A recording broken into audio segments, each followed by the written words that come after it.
ইলেকট্রোবিন্যাস করে সহজে বুঝতে পারা যায় কোন মৌল পর্যায় সারণীর কত নম্বর গ্রুপে আছে, কত নম্বর পর্যায়ে আছে। এর জন্য তোমার আগে জানতে হবে এস অরবিটালভুক্ত মৌল কারা, পি অরবিটালভুক্ত মৌল কারা, ডি অরবিটালভুক্ত মৌল কারা, এফ অরবিটালভুক্ত মৌল কারা। এটা যদি জানা থাকে তাহলে অল্প কিছু নিয়ম মনে রাখতে পারলেই গ্রুপ পর্যায়ে বের করা যায়। আজকে ডি অরবিটালভুক্ত যেসব মৌল তাদের ইলেকট্রোবিন্যাস করে কিভাবে গ্রুপ ও পর্যায় বের করা যায় সেটি প্রথমে আলোচনা করব। ডি অরবিটালভুক্ত মৌল।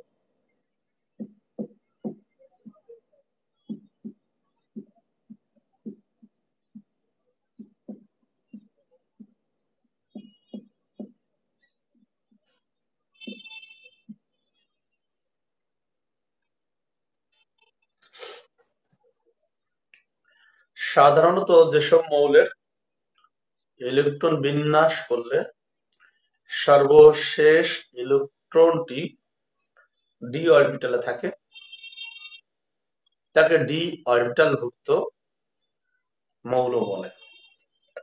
এই ডি অরবিটালভুক্ত মৌল দুই একটা ব্যতিক্রম বাদে সাধারণত 40টি।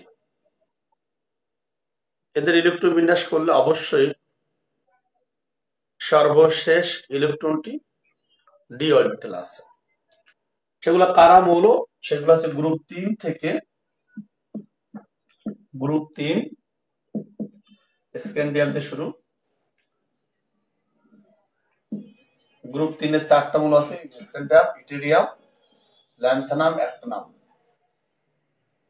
ইলেকট্রন বিন্যাস করলে ল্যান্থানামে তুমি সর্বশেষ ইলেকট্রন ডিতে পাবা, কিন্তু এটা ডিতে দেওয়া হবে। এফ এ যায় একটা, কিন্তু সেটা ডিতে হবে।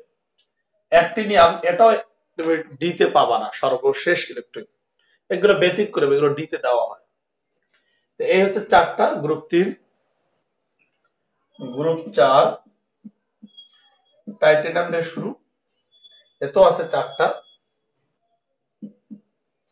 গ্রুপ 5 ভ্যানাডাইন দিয়ে শুরু, এত 4টা আছে। এইভাবে group 3, group 4, group 5, group 6,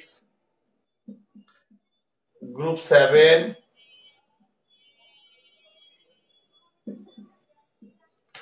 group 8, group 9, group 10, group 11, group 12। Group একবারে লিখলাম গ্রুপ 12। এই হচ্ছে 4টা করে 10টা গ্রুপে 40টা মৌল আছে। এই 40টা মৌলকে ডি অরবিটালভুক্ত মৌল বলা হয়। এদের ইলেকট্রন বিন্যাস করলে অবশ্যই সর্বশেষ ইলেকট্রনটি ডি অরবিটাল আছে। এদের যখন ইলেকট্রন বিন্যাস করা হবে তখন ইলেকট্রন বিন্যাসের দিকে তাকাইলে তুমি বলতে পারবা এটা পর্যায় সারণীর কত নম্বর গ্রুপে আছে, কত নম্বর পর্যায়ে আছে। গ্রুপ বের করার জন্য তোমাকে কি করতে হবে?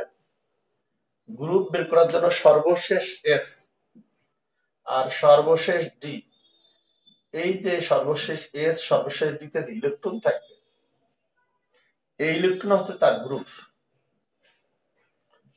ধরো এসে আছে 2টা, ডিতে আছে 5টা, তাই গ্রুপ 7। এরকম দাঁড়াবে এরকম, ধরো 4s2, আমি দেখাই যে 3d5 4s2 থাকবে, কিন্তু ইলেকট্রন বিন্যাসটা এরকম। ডিটা থাকবে আগে, সর্বশেষ এস থাকবে ডান পাশে। এরকম কিন্তু ইলেকট্রন বিন্যাসটা হবে। আমরা যদি এস প্লাস ডি লিখতেছি, ডি থাকবে এই পাশে, অর্থাৎ ডি প্লাস এস লিখলে বেশি ভালো, ডি প্লাস এস। তাহলে ডি প্লাস এস এ সর্বশেষ ডি সর্বশেষ এস, যে ইলেকট্রন পাবা সেই ইলেকট্রন যে কয়টা হবে তত নং গ্রুপে অবস্থিত। ইলেকট্রন বিন্যাস করলেই বুঝতে পারা যাবে কয়টা ডি আর এস ইলেকট্রন আছে, সেই ইলেকট্রন যোগ করবা, যোগ করে তুমি পাবা গ্রুপ পাবা। নিশ্চয়ই তুমি গ্রুপ পাবা 3 থেকে 12 মধ্যে। একে তো ডি অরবিটাল ভুক্ত ইলেকট্রন নাই, একে তার পাবা না, 2 পাবা না, 13 14 15 16 17 18 পাবা না। গ্রুপ পাবা কোথায়? 3 থেকে 12, এর মধ্যে তো ডি অরবিটাল ভুক্ত ইলেকট্রন গুলা। এস এটা গ্রুপ শেষ, এরপর পর্যায়। পর্যায় হচ্ছে সর্বশেষ যে এস থাকবে, এই যে এস, এই যে সর্বশেষ এস, এই এস এর সামনে যে সংখ্যা, এটা বলে প্রধান কোয়ান্টাম সংখ্যা, এটা কক্ষপথ সংখ্যা নির্দেশ করে। এটাই হচ্ছে পর্যায়। সর্বশেষ এস এর সামনে যে সংখ্যা সেটাই পর্যায়। এখানে 4 পর্যায়। এখন একটা ইলেকট্রন বিন্যাস করো, করে তুমি বলো কত গ্রুপ কত পর্যায়। আমি একটা মৌল দিচ্ছি, তার ইলেকট্রন বিন্যাস করবা, করে তুমি এর বলে দিবা। আমরা দিলাম ইরিডিয়াম 77। এটা ইলেকট্রন বিন্যাস করো, করার পর বলো কত নং গ্রুপ কত নং পর্যায়ে আছে। 77 1s, আগে অরবিটাল গুলো দিয়ে দিচ্ছে 3s 3p 3d, ইলেকট্রন পরে বসাবো, সেটাই বেশি সহজ হয়।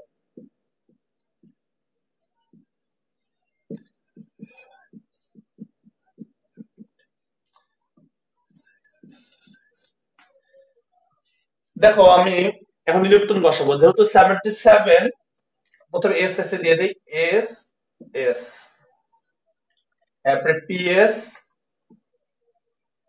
আবার পিএস, তারপরে ডিপিএস,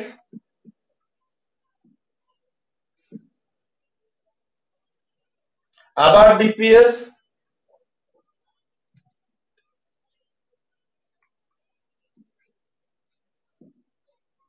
দুবার ডিপিএস। আচ্ছা, তা দুবার ডিপিএস দিয়ে দিচ্ছে, মানে 56 হয়ে গেছে, 56 হয়ে গেছে। এখন এফ ডিপিএস যাবো, এফ এ 14 70 হয়ে গেল, এফ ডি, এই যে ডি 5d, এফ ডি তে 70 হয়ে গেছে, এখানে 7টা, এই যে এখানে আছে 7টা, এটাই সর্বশেষ ইলেকট্রন। সর্বশেষ ইলেকট্রন 5d তে প্রবেশ করেছে।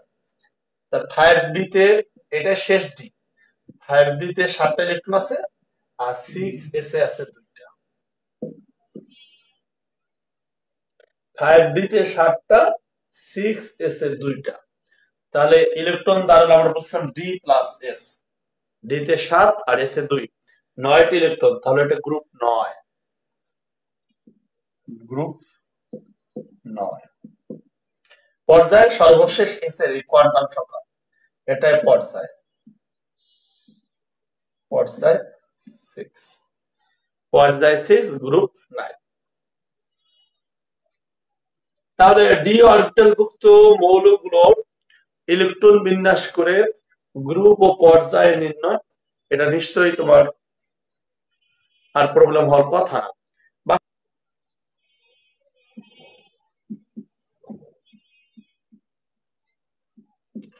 এফ অরবিটাল ভুক্ত মৌল, এফ অরবিটাল ভুক্ত মৌলের মধ্যে আছে 4f, 4f এ আছে ল্যান্থানাম থেকে শুরু করে ল্যান্থানাম, সেলেনিয়াম, এভাবে চলতে চলতে লুটেশিয়াম।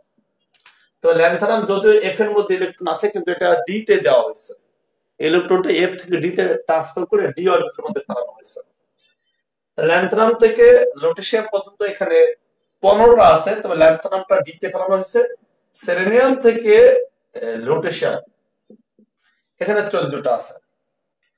5f, 5 আছে অ্যাক্টিনিয়াম, থোরিয়াম, অ্যাক্টিনিয়াম ডি অরবিটালের মধ্যে ফেলানো আছে, থোরিয়ামও একটু ব্যতিক্রম আছে, এটা গোল করে রাখলাম, ঠিক আছে।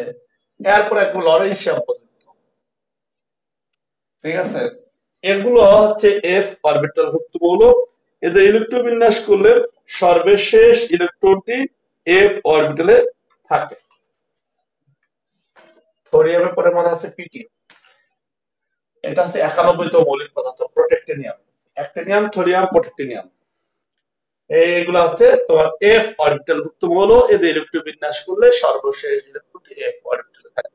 তবে হ্যাঁ, দুই একটা ব্যতিক্রম আছে, আমরা ওইদিকে যাচ্ছি না। এদের ইলেকট্রন বিন্যাস করে আমরা গ্রুপ পর্যায়ে বের করব। যদি ইলেকট্রন বিন্যাস করে দেখো সর্বশেষ ইলেকট্রন 4f এ, কোথায় 4f এ, সর্বশেষ ইলেকট্রন 4f এ, তাহলে কোনো কিছু ভাবার দরকার নেই, গ্রুপ 3, গ্রুপ 3। যদি দেখো 5f এ, কোনো ভাবার দরকার নেই, গ্রুপ 3।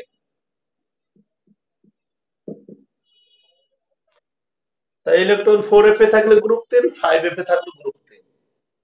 পর্যায় কত? পর্যায় সর্বশেষ এস, এস এর যে সংখ্যাটা থাকবে সেটাই পর্যায়।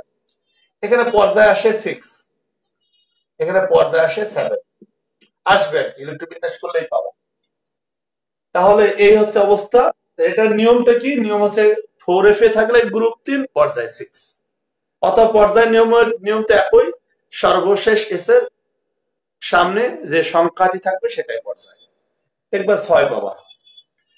তাহলে একটা ইলেকট্রন বিন্যাস করো, ইলেকট্রন বিন্যাস করে দেখি তুমি গ্রুপ আর পর্যায় বের করো। আরেকটা জিনিস হচ্ছে 4f এ থাকলে ল্যান্থানাইট, মনে রাখতে হবে ল্যান্থানাইট সিরিজ অনেক সময় পরীক্ষা এসেছে কোনটি ল্যান্থানাইট সিরিজের মতো। 4f এ থাকলে ল্যান্থানাইট, আর 5f এ থাকলে